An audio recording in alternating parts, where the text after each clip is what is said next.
Campside Media.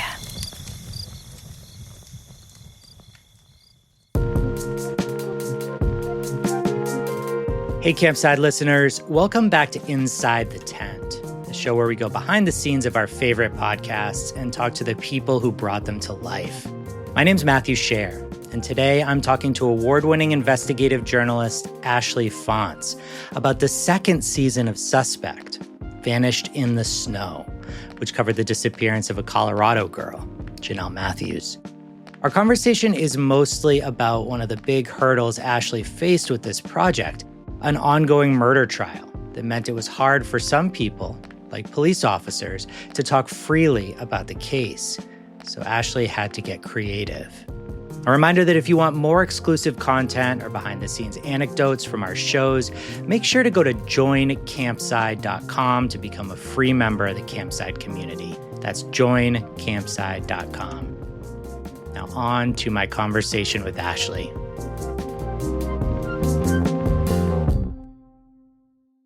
Ashley, thank you so much for doing this. Of It's a course. pleasure to have you on. I wanted to talk today about timing for this season of Suspect because we do so many shows that are built around breaking news or shifting timelines in different ways. And this is one that I think about often in that regard. Could you tell us a little bit about where the Pankey case was when you started reporting? Yes, when I started reporting, Steve Pankey had been arrested and charged with the murder of Jonelle Matthews. Jonelle was in middle school when she was abducted from her home in a small town in Colorado. And for decades, no one knew what happened to Jonelle. And when Pankey was arrested, it was a huge deal. So Pankey's been arrested. He's incarcerated, but things were still moving, weren't they? Like everything was sort of still in flux a little bit. Yeah, absolutely. I was actually working at CNN at the time, and I was getting ready to leave CNN and move on to new things. And I had one of those rare days where, it was a down day, and I saw this headline cross: two-time gubernatorial candidate arrested for decades-old cold case. And, I mean, that's a hell of a headline. And yeah, he had been arrested and was in jail, but the investigation was still ongoing as to how it is that he got away with his crime for so many years. And so I started pulling background on him. And what that meant when I do a background on somebody as an investigative reporter, I am pulling everything about their life, including any civil suits or any lawsuits they've been involved in. And I was stunned to find over and over again that he was what's known in criminology as a paper filer, somebody who sort of abuses the court system. He was sort of representing himself, pretending to be a lawyer and filing these briefs over the years and hiding confessions to the kidnapping and murder of Jonelle. And the reason why, police attention was trained on him after so many years is because something very, very unlikely happened. Some oil workers were working in a field outside of this small town, and they hit her buried skull. Incredible find, given that they were working with big equipment. And so they had found her body buried after 20 plus years. How does it change your approach as a reporter when you've got a case that's been revived, but it hasn't been adjudicated and people are sort of limited in what they're able to say? How does that change your approach as a reporter? Well, I mean, it depends who you're talking with. In approaching her family, it was showing the utmost sensitivity. They were understandably loath to speak to a reporter because they didn't want to affect the outcome of an upcoming trial. So you just acknowledge that right away, and you let them know that they're sort of in control with whatever they want to say to you. And you spend hours and hours with them building trust. When it comes to engaging with law enforcement, generally speaking, they're not going to talk to you until that trial is over, until it's been adjudicated. But in this case, because it was so old, there were detectives who worked on the case 20 years ago who were retired and were open to speaking about how her disappearance was handled so many years ago. With some caveats, right? Like people will talk to you about certain things, but because there's a trial pending and because things are still open, there's some stuff that they're sort of wary of, right? That's true. But by the time you and I started working on the season, that trial was upon us. We didn't have to wait that long. And the benefit of the trial was huge. I'm not even sure we could have done the show without the trial because it provided not only some pretty compelling tape, but it told the entire story. And we could rely on that factually. So remind listeners when in the reporting process, actually remind me. So I'm thinking back on this. The trial hadn't started yet. Had it when we started scripting or had it happened? No, it definitely hadn't happened. I called you, Matt, because we were acquaintances to talk about something totally unrelated to podcasting. And I said I was going to quit CNN, and you asked me what I was going to do after CNN. And I just started blathering about this exciting story that I was going to find a way to do. And my recollection is that you said, oh, hey, send a pitch. That sounds interesting. I do the show Suspect. And pretty soon after that conversation, we did what we had to do to get it in a place pitch wise. And then the trial happened not that long after. I mean, I want to say 2 or 3 months, which in the grand scheme of production, is not that long of a time. All right. So the trial happens and it does not have a concrete ending, right? Yeah. So before the trial, I had talked to Jonelle's sister, who was a teenager when Jonelle was kidnapped. This is her only sibling. And we had had long conversations. So I had the trust of the sister. Her parents, who were elderly and sort of not doing well, I didn't have a chance to talk with them, and I wanted to be sensitive to let them go through the trial. What was so hard storytelling wise, when it was a hung jury, they of course would have to, the prosecutors refile charges. And that meant that the family initially was so freaked out by that result. They were like, we don't want to talk to you. We don't want to jeopardize anything for the second trial. Over time, Jennifer started to trust me again and talk to me before that second trial, but the parents were still very, very nervous, which is totally understandable. Yeah. So what happens for you as a reporter is you're thinking, okay, if this gets resolved one way or another, if he's acquitted, that's one thing. People might still talk to me, including Pankey. If he's convicted, people might still talk to me. But then if it's a hung jury, you're sort of back in limbo as a reporter, right? There's certain people that you're not going to be able to get on the record. That's true, but we had a lot of success with a retired detective who had investigated another suspect, Norris Drake. And so he gave us some insight into that very early investigation of her disappearance.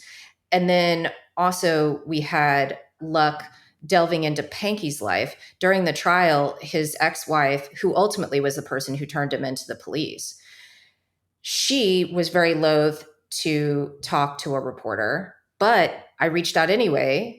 I wasn't breaking any rules by doing so. And she started emailing with me. And she started telling me information about how he would beat her, how he would psychologically sort of threaten her over the years. And she gave me information that allowed me to report that. And we can talk about reporter rules, but it was never off the record. It was never on background. It was delicate because as a reporter, you have to be very clear with somebody that you and I are not just having a conversation. We're not friends. You're giving me information and it's on the record. But, I was very sympathetic to somebody who'd been a battered wife for many years. So you want to treat them fair. What about Pankey himself? When did you first reach out to him? Well, from the very beginning, I sent him a letter. He did respond to it. He's like, you must not be legitimate because you didn't include a business card in your letter, which I always keep in mind because I try to keep business cards. There are, not everyone uses digital things. And that was pretty much it for my communication with Pankey. I was able to track down, he used to work as a janitor in Idaho, and he terrorized this woman when she was a teenager and wrote her a really slimy, lewd, I think strange letter talking about how he was obsessed with her and wanted to marry her. And he sort of stalked her. But that was important because we see this connection between his seeming fascination with young girls. What role did it play for you as a reporter, knowing that these trials are happening, first trial, and then the second trial, and you knowing that other people are interested in the case, at least on a national level. How did you think about that when you were doing your reporting? People were interested in this on a national level because Jonelle was one of the first kids on milk cartons. And, the story, much of it took place in the early and mid 80s when we had the missing kid hysteria in the United States. And of course, Colorado wise, locally, people were very invested to see this young girl get justice. We touched on, that cultural moment and what was accurate about it and what was overblown about it. And I talked to a local newspaper reporter who was then easily in his 70s, who reported on it in 84 and followed it. And he was able to take us back to that time pretty effectively, as were Janelle's old friends. Did you feel like you were racing the clock or looking over your shoulder in any sense when it came to other reporters who were watching the trial or covering it in any way? I didn't really. During the trial, there was an NBC producer who would ultimately make a Dateline episode that I went on. But I didn't think so. There weren't a lot of reporters in that courtroom at all. It's really interesting, given how fascinating the case was.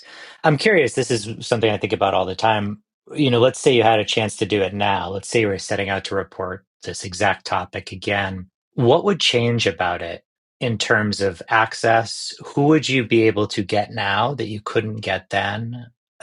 Let's start there. Who would go on the record now? Let's say you're setting out right now and you're starting to make calls. Who would you have that you didn't have when you were reporting this season of Suspect? I think that I would be able to talk to her parents freely. I did have very cordial, off the record exchanges with them, respectful exchanges, and I would try to get Pankey. I would go to the prison where he's at. He's not getting out. He may be open to talking. He certainly loves attention. And that bore out, throughout the trial. I mean, he was almost had a neon sign around him saying it was me, it was me, it was me. He was writing the district attorney's office over the years saying I did it. Essentially. That's probably what I would do differently. What about wasn't there one detective too who couldn't talk? Wasn't that, the guy who after the body was discovered knocked on his door? Cash, maybe? Is that his name? Yes, Cash, and then there was another detective, and they were an interesting duo.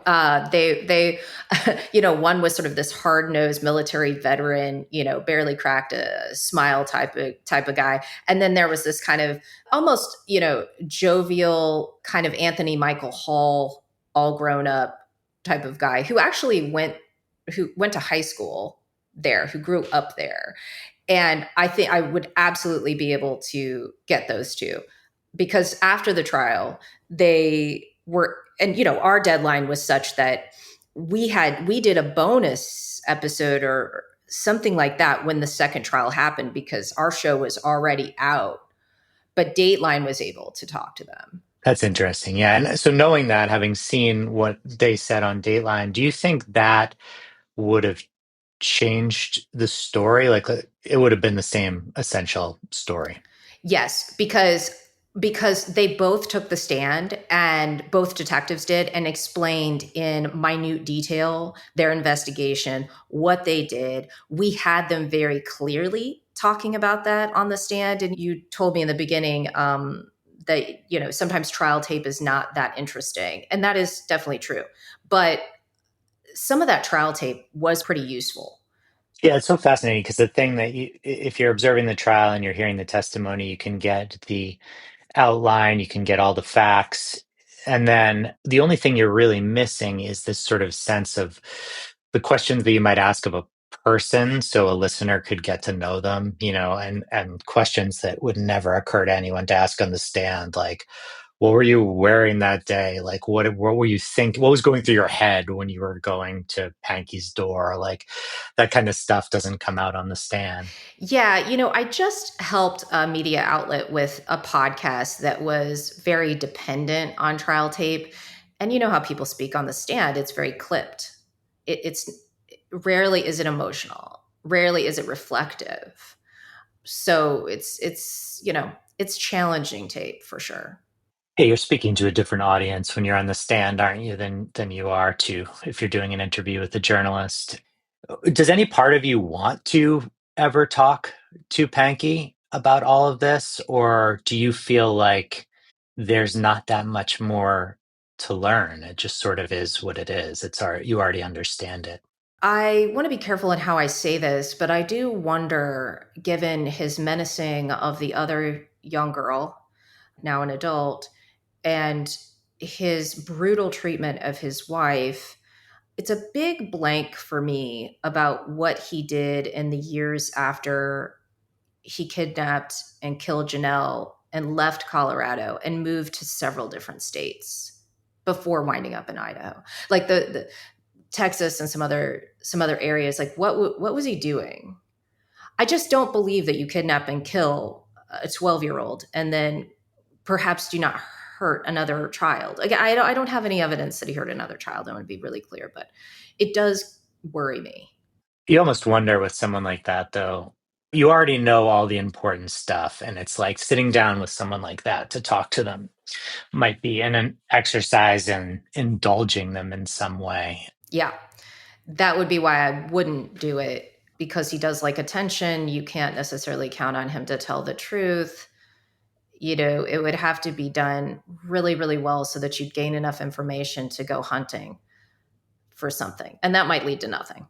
It might lead to nothing, yeah. Can you just tell listeners on a very basic level why, if you are, let's say you are a witness or a potential, like you're a law enforcement official who might be called to the stand, or you are a prosecutor in the midst of the case, why on a very basic level do people not want to talk to journalists while a case is ongoing? They might not want to talk to a journalist because a journalist can write a story filled with inaccuracies and mislead the public. And you can't say that a trial is only about facts. A trial is about persuasion. It's about what happened in a community.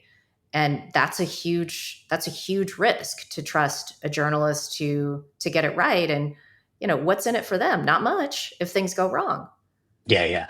It's almost like a twofold thing, isn't it? They're leery of press becoming big and influencing a jury in some way, and or they're leery of like someone saying something. I think this is the even bigger fear. Someone saying something to a journalist that might skew the case one way or another. Or maybe someone says something to a journalist that they don't say in front of a jury, and then you can quickly get into trouble.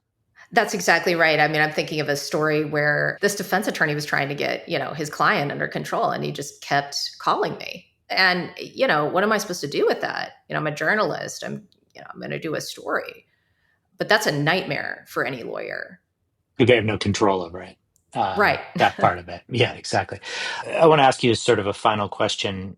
When you're giving advice to journalists, or when people are thinking about doing a story that's in motion in some way, when someone starts reporting, I guess with the caveat here, or not the caveat, with the addendum here, that like when you're thinking about a great story to report out, ideally it's one that has been fully adjudicated. So everyone is available to speak to you, and there's no, the appeals are exhausted. Everyone's like, okay, I can finally talk freely. But let's say, that's a perfect scenario. Often that doesn't happen. Often there's something still in motion legally or in terms of an investigation.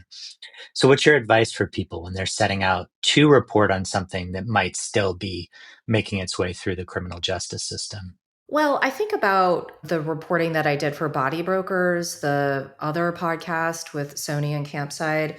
And while that had been adjudicated, it was on appeal. And people were very nervous to speak to a reporter for a variety of reasons. I mean, including that they were still terrorized by the two main characters. They were still scared of them, even though they were in prison. So I think every journalist needs to explain the fact checking process sooner than later to someone. I will show people how I've annotated. I don't give them scripts, of course, or stories, but I will show them how annotation works. I will tell them what a fact checker does. I have had people have conversations with fact checkers without me. I think that you have to spend time with people. And if you're sincere about wanting to do the story, I think people pick up on that. there's a lot of things that you can do to get people to talk to you that is not a manipulation, but is a sincere effort. Ashley, thank you so much for doing this. I really appreciate it. Sure. Thanks, you guys.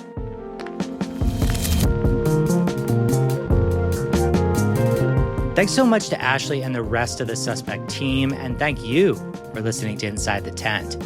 If you haven't already, don't forget to go to joincampside.com to become a free member of the Campside community. That's joincampside.com.